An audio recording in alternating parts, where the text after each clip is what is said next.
All right, something interesting about the ESV edition.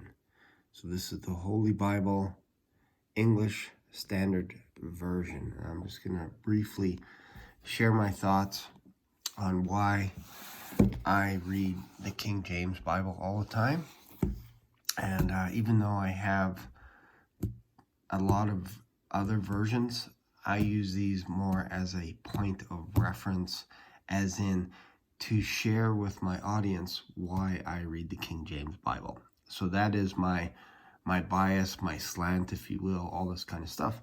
But I feel it's important to share with people, share with my audience, again, why I read the King James Bible. So let's just go to the English Standard Version.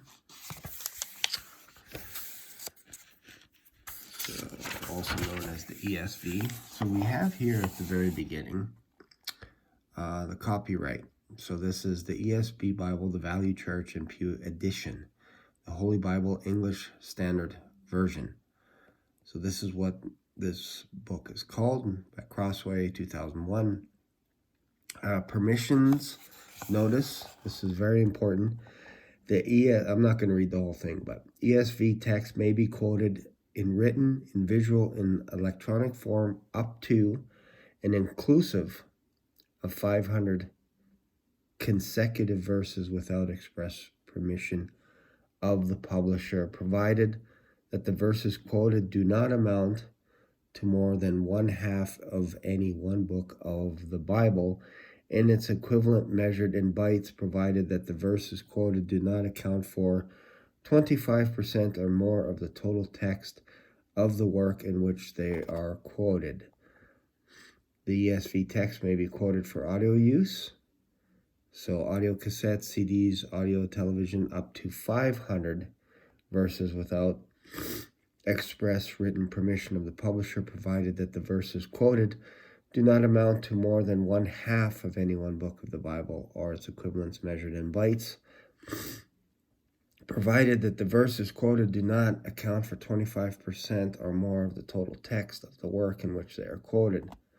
And the notices of the copyright must appear as follows on the title page or copyright page of printed work quotes from the ESV or correspondence location when the ESV is quoted in other media. So this is how you write it out. Scripture quotations are from the ESV Bible, the Holy Bible English Standard Revision. So they can't just call it the Holy Bible. They have to call it the Holy Bible English Standard Version.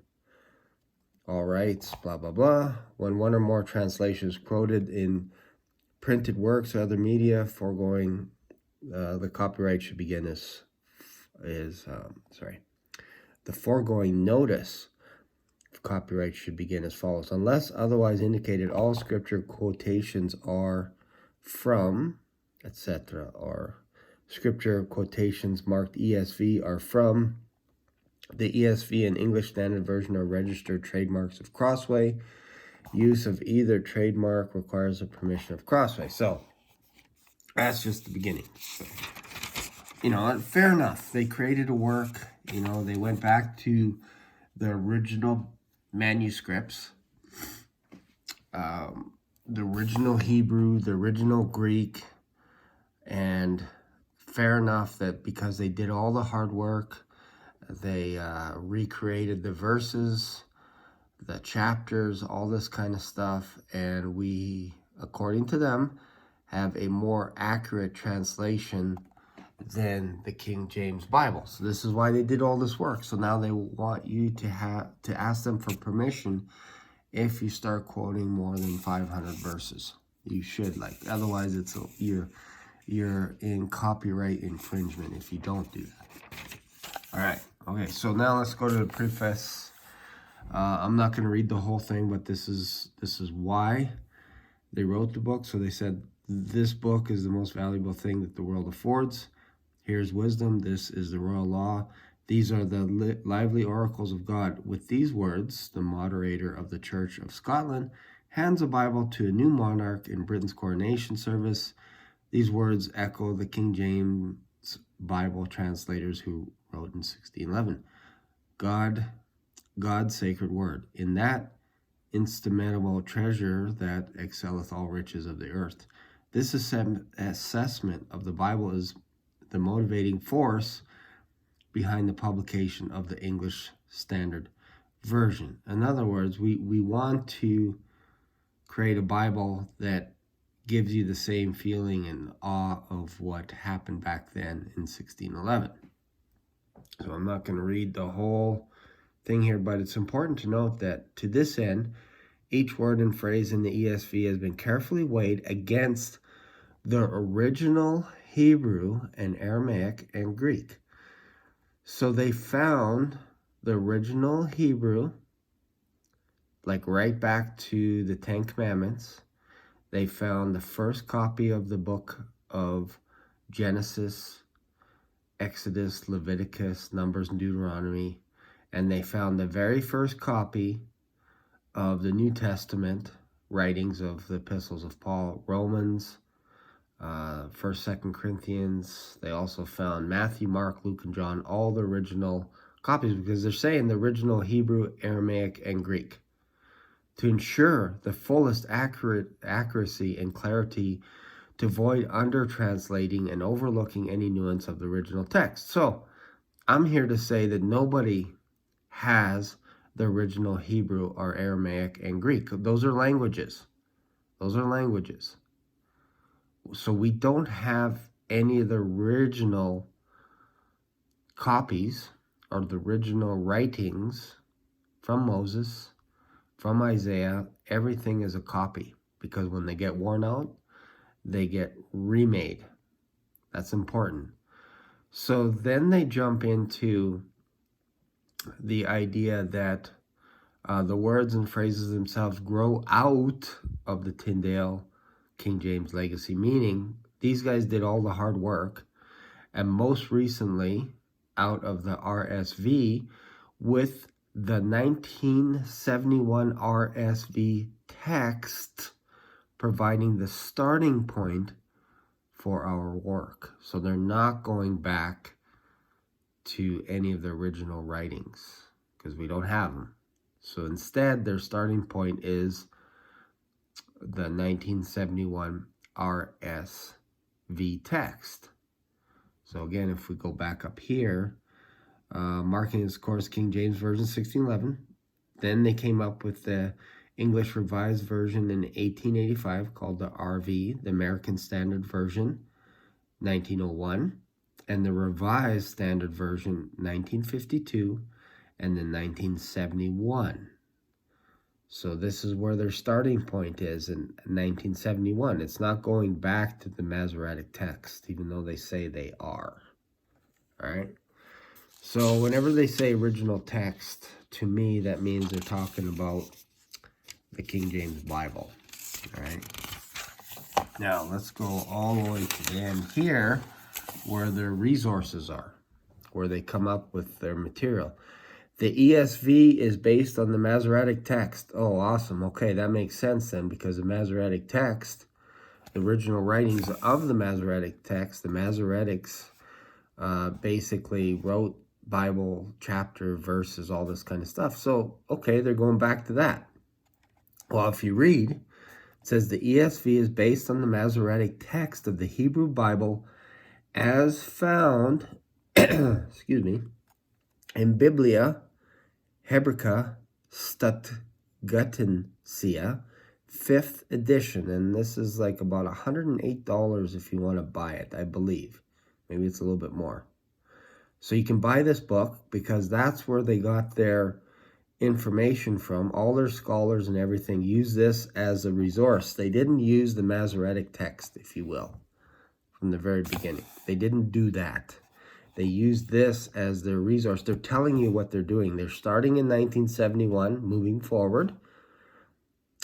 And they're using the 5th edition for the Hebrew Bible. And on the Greek side of things, on the Greek text in the 2014 editions of the Greek New Testament, the 5th corrected edition. So you can actually buy that one as well. So published by the United Bible Societies, UBS, that's what they're abbreviated as, and the Novum Testum Grace, the 28th edition, 2012, edited by Nestle and Alan. So this is their resource material, is this book, and this book, and this book. So the majority of their material is coming from that, and they're using the King James Bible as their main source, because if they get stuck, they're going to keep it. They're going to keep the words. But they have to change it enough so that they can ask permission for copyright. They can ask you, the reader, for permission.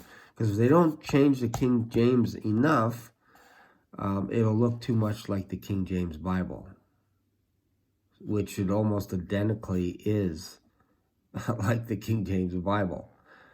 So it makes you wonder, like, why go through all this stuff? Well, it's at the end of the day, it's about money. It's about money.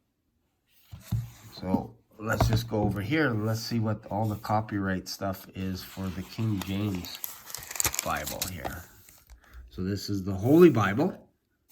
You can't call this the Holy Bible. You have to call it the Holy Bible English Standard Version. That's what the title is. So if they say the Holy Bible, they are in error. It's actually the Holy Bible English Standard Version. All right, then you can get away with making a new Bible. This is the Holy Bible, King James Version. So just call it the Holy Bible. Holy Bible, King James Version. Containing the Old and New Testaments translated out of the original tongues and with the former translations diligently compared and revised. All right. So let's, let's check out the copyright. Holy Bible, King James Version, KJV thin line, large print, copyright 2016 by Thomas Nelson. Published. Bible was set in Thomas Nelson type print. 2K Denmark type foundry, printed in China. All right, so, okay. That's it. Read, copy as much as you want from the King James without getting into trouble. So this is what these guys are able to do. They create as much as they can get away with from the King James Bible, and then they call it their own. Because look at this, they're using same chapters, basically order, all this kind of stuff, as the King James Bible, but they change the wording enough so they can get away with it. So here is a dedication to King James after his mother died. His queen mother died, and it's interesting that we have a king today. And then so that's a dedication to that. Then we have the books of the Old Testament, and then the books of the New Testament, and that's it. There's no copyright infringement or anything. You could read as much as you want out loud. You can highlight, you can use the majority of this for your works, if you're writing a book, if you're an author, all this kind of stuff. But if you use this book as a resource, you're only allowed to use up to 500 verses, and then you got to start referring, giving these guys credit. You have to give them credit. You got to put ESV there. You can't just put Holy Bible. You have to put ESV. So, hopefully that makes sense to you, and this is right from what they're saying. This is where they get the material, their resources from, all this kind of stuff. So, this is why I read the King James Bible, and hopefully you got something out of that. It's real simple. Copy it as much as you can, memorize it as much as you can, share as much as you can. And if you don't use this Bible, you have to make sure and you always reference quotes from this source here, the Holy Bible English Standard Version. Hopefully you got something out of this. Hopefully this encourages you to dive into the King James Bible. There's no financial benefit to this. There is a financial benefit, obviously, to this if you're using this material, because you have to give these guys credit. All right. Thanks a lot for watching, and don't forget to subscribe and leave a comment. See you later.